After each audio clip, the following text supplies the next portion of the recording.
Ng araw po mga ka-59 and have a blessed day po sa ating lahat. Ang topic po natin ngayon is about po sa decision making. Sa mga officer po, how to make a decision. Marami po kasi sa mga ating mga officer na pagdating sa decision making, talagang napakahirap po, lalo kung ang ating pagdidesisyonan is about po sa ating mga security personnel.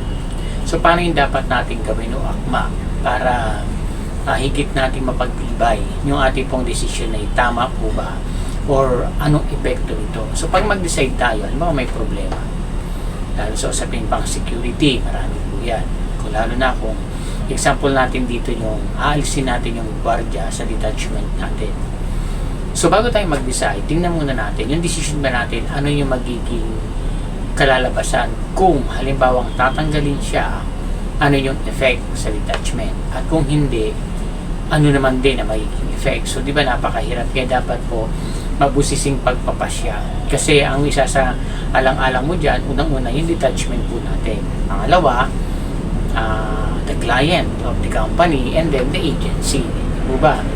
So sa akin kasi pag ako po yung nag-decide, pinag-aaralan ko po yan. Halimbawa may tayong tatanggalin, ano yung mga violation na gawa niya. Kaya dapat po yung mga officer naglilist kayo ng mga violation ng guard natin. Not to the point na sisilipan natin sila ng butas na gusto tanggalin in personal. Dapat po pa nag-decide, hindi dapat kasama ang personal na interest mo dyan. Ibig sabihin po, kung galit ka sa kanya, talagang isa nakakainis, alisin natin yon. Dapat pag-decide po tayo na kalmado. Hindi tayo masaya, hindi malungkot, hindi naiinis. Dapat po nakarelax ka. So isipin mo, pag tinanggal ko to bilang empleyado, ano yung mangyari sa pamilya? Siyempre may pamilya po yan. Kakain ng pamilya niya, siya din.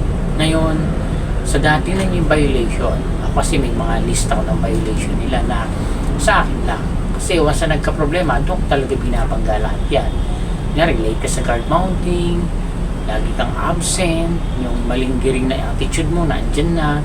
So, pinag-aaral kaya lahat po ng mga guard ko sa akin, meron silang tigi-tigis ang page ng aking books na andun yung mga ginagawa nila. At ano naman yung mga positive na nakikita ko sa kanila. Ito yung sa magaling na sa computation, magaling mag-handle ng sitwasyon, magaling sa customer service. Yan po. Ngayon, pag nasala na natin na yung guard natin na alisin yung violation, tad-tad na talaga, pag tinanggal ko to, maaaring matuto siya. Hindi siya ibig sabihin na matotolerate. Kasi minsan ang tao dumarating yan sa point na pag naramdaman niya talaga yung kastigo, doon siya minsan nagkakaroon ng change, di po ba? Mas long lagi natin na pagbibigyan niya, okay? Pero mas maganda nagbigay muna. Siguro first, second, third, hanggang 5 o 6 pa yan, hanggat kaya pa. Tingnan niya din sitwasyon. Pero kung sobra namang naka-apekto yung ginawa niyang negligence, automatic yan, reprimand agad. Replacement agad. So tayo mga officer, hindi tayo nagtatanggal. Nagsasuggest tayo, nagre-request na siya palitan. Doon na rin yung point na pinapaalis natin, pero ang susi pa rin para yan mawala is the management, kung saan tayo nakaasan kay client. Kasi hindi pwedeng isa-isang tabi ang client natin. Hindi ibig sabihin sinisiraan natin ang agency kay client. No. Kasi nandun yung trust ng client sa security officer na kaya niyang i-handle yung mga security niya. Kahit ka-agency niya ba yan? Hindi po ba? Kasi pag mali.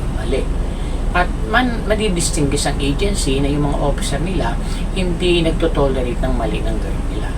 Kasi ang iniingatan natin dito, yung ano ba yung ibig gawin ng agency sa client. Siyempre maibigay yung tamang pagbibigay ng seguridad at mga protocol dyan sa building. So tapos tayo hindi susunod. Hindi po ba ngayon? Kapag na-justify na natin na kailangan talagang alisin na, make a report. Gawan po natin ng report na i-address natin sa client at sa agency rin meron. Kasi kung sa agency natin ibibigay ang report, syempre, ang agency tao nila yan, baka pwede pang mahilot. Hindi ibig sabihin, pag gumawa tayo ng report sa management, nasira ang agency. Hindi po. Basta naman yung report is bali sa kanyang. Pero kung yan pa usapin na medyo magkakaroon ng kulay ang agency, halimbawa, may ginawang hindi maganda, so alam na natin kung ano po yun bilang mga officer, kailangan mo na isang guni sa ating agency. Pero kung alam na ganyan, attitude, na ganito na, nakakasira na ng kasi malalaman din ng management. Halimbawa, nag-straight duty yung mga tao. Bakit nag-straight duty? Anong reason? Siyempre po, absent po si ganito. malalaman din. Hindi maitatago yun eh. Di ba?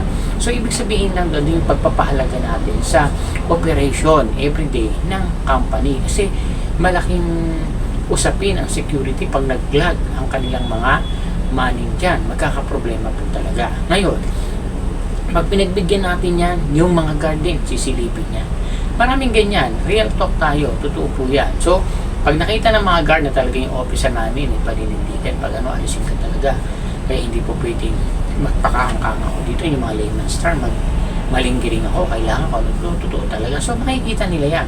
May educate sila sa ginagawa. Kasi ang mga guard po natin sa mga officer na kamatayan, tinitingnan nila yung decision making mo. Makikita nila yan. Pag sinabi niya ako, bibig talaga ako sa kanila. Sinasabi ko talaga yung totoo.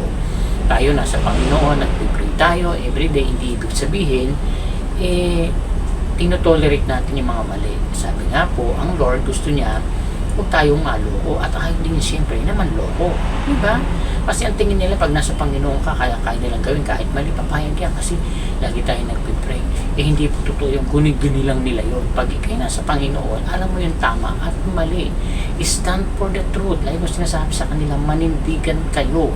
Hindi yun paglabag, hindi yung pagsuway. Yun ay kung ano yung pananaw mo sa buhay at alam mo tama, panindigan mo kahit nag-iisa ka na. Kaya tinuturo ko, hindi yung ako yung pag-agency, magiging para kayo kahit mali na, hindi. Makipag-usap. Sabihin ko ano yung totoo. Diba? Pangit kasi tuturuan natin na kung ano yung gusto nila, yun sundin. Minsan, ayaw mong gawin, susurod ka na lang. Manindigan kahit paliwanag mo yung side mo. Diba? So, yun. Kaya nga sabi ko, kung hindi nga tatanggalin niya, ano yung mangyayari? Diba? Kaya, pag nagsimple yung mga officer, dapat gawin nyo ng maayos yan, scrutinize nyo po. And then, pag kailangan, pag napirma ng management yan, or pag ang management nagsabi na, sige, bigyan pa ng chance. Sige, at least, tayong mga officer, na andun pa rin yung ano natin na meron tayong endorsement. Hindi yung gumagawa tayo ng hour lang. Di po ba? So, pag na-sign yan, pasa ka sa agency, yun na. Pag sign, bakit naman kasi ginawa pa ng report yan sa client natin? Alam mo naman, hindi po sir magagalit ang client. Matutuwa yan kasi alam niya, hindi natin sinasawa yung mga ginagawa ng guard natin, which is, iyan talaga. Ay kung mawalan po tayo ng client, sir, saan kami pupulutin ngayon? Ang hirap humanap ng client compared sa security. Ay babasa ko nga sa mga motto ng mga ibang agency. Sabi dun sa motto nila na it takes a year to have a client. But it takes a seconds, a minutes, an hour to have a security guard. Totoo naman eh. Ngayong araw, sandali na, pag meron ka dyan, makakuha ka agad ng guard. Pero ang client, ang dami niya, maraming pagpapagal ng isang agency para makakuha ng client. Eh dapat talagang tayong mga officer, ang protektahan natin is the client. Hindi ibig sabihin nagsisip tayo kay client, ibig sabihin ginagawa natin trabaho natin for the client, na ibig sabihin ang ating agency mananatili. Diba? Magtatag ng ilang taon yan. Yun dapat palagi ang aim natin. Kaya sana naman doon sa mga agency na yung mga officer nila ay gumagawa ng tama, we have to support. Huwag tayo magpipilit ng mga tao na alam natin naman nakakasira, hindi nakakatulong. Sasabihin, kulang tayo sa manpower, namimili pa kayo ng guard. Aanuhin naman natin ang guard kung iyan ay lalong pabigat. Naka-schedule ng duty, nag-day off ang reliever, hindi papasok, straight duty pa din. Diba? Kaya hindi yun ang solusyon eh. Ang solusyon, maghanap tayo ng mga security na may puso sa pagtatrabaho.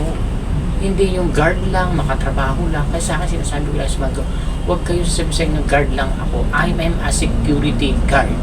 Walang lang. Hindi ka ako mahirap. Hindi ba ang trabaho natin? Hindi trabaho tamad ang security. Kung tamad ka, huwag ka sa security industry, masisira ang buhay mo, ang kinabukasan ng pamilya mo. Diba? Kasi ang nakikita ng security, tayo po upo. Pero hindi nila alam yung risk na ginagawa ng mga guard na sa area nila. At yung pag-iisip niya, ano yung mangyayari. Diba? So, kailangan sa susunod po na topic, ipapalo kung bakit ang mga guard masyadong nababastos, nabubuli. Marami po niyan, nakakaano po kami na bastos ang gwardiya. Diba? Sa mga vlog ko, nasasabi ko yan eh, na arrogante yung gwardiya. Hindi nila alam yung mga guard natin na yan. Mga tapos ng pag-aaral yan. Tapos kung makamalitin nila yung guard, ganun na lang. Kasi sobrang bait ng Pilipinas when it comes to rules sa mga ganyan. Mali na, aangas pa. Hindi naman mga may-ari ng kumpanya, empleyado din kung titingnan po natin. Ano po? So yung mga nakakapanood din ng mga hindi guard sa aking vlog, dapat po respeto natin yung guard. Kaya nga, lagi natin sinasabi tayo mga security personnel, maging maayos when it comes to physical appearance, mag-approach, dalhin yung sarili kung paano. So dapat ganun po yung guard, hindi yung basta makakuha ng guard na. Kaya tuloy napakaliit ng tingin sa security kasi kahit naman hindi naman linya ang pagsisecurity guard na pupunta kasi nga kung ano mga pinagagawa magkaroon ng license, hindi po ba? So yun ang ibig sabihin po, pag magdesisyon po tayo, gawin po natin ang tama mga officer, gawan nyo agad ng report, kuhanin nyo yung mga details, yung mga datos nila based sa kanilang performance, para pag ginawa po natin ng report, may supporting documents tayo na ipapakita sa ating agency, including to the client, para at least maging valid, hindi nyo may personal ka lang kaya gusto mong alisin yan. Huwag po tayong tadaan sa gano'n. Kasi marami din namang officer, hindi naman po lahat na masyadong mapersonal. Pag hindi lang pinabigyan na binili ng sigarilyo, hindi pinagkape, hindi pinira. Marami pong ganyan, may mga officer na umutang sa dapat po hindi. So may topic po rin ako niyan para manatili ang pagiging officer natin na merong, ibig sabihin makabuluhan. Hindi naman tayo sabihin maangas, matapang, hindi po ganun ang isang officer. Dapat have a leadership in your own life. Sa sarili mo, sa buhay mo, kailangan leadership. Hindi ka boss, hindi ka maangas, kailangan may salita kang matatag, pero mararamdaman nila na pinoprotektahan natin yung mga tao natin. Hindi ito pang personal, kung sinasabi sa nila, hindi ito pang personal. Protection nyo yan. Kasi once na manatili sa atin yan, paano na kayo sa dami na isa lang siya. Kaya ako sabi ko, ang pagdidesisyon ng isang officer, hindi ito pang sarili, hindi pang isa, pang nakararami. Sino ba ang magbe-benefits? Pag hindi ko ito tinanggal, siya lang, puro palpak siya eh. Pero pag inalis natin ito na request na maalis, mapalitan, sino magbe-benefits? Itong nakararami na ito na masisipag, ang client natin, lalo naman ang agency. So yun po, sana po, pag nag-decide po tayo mga officer, bigyan natin ng masusing pag-aaral. Kailangang upuan, pag-isipan, huwag pabigla-bigla. Marami pong salamat and God bless po sa atin.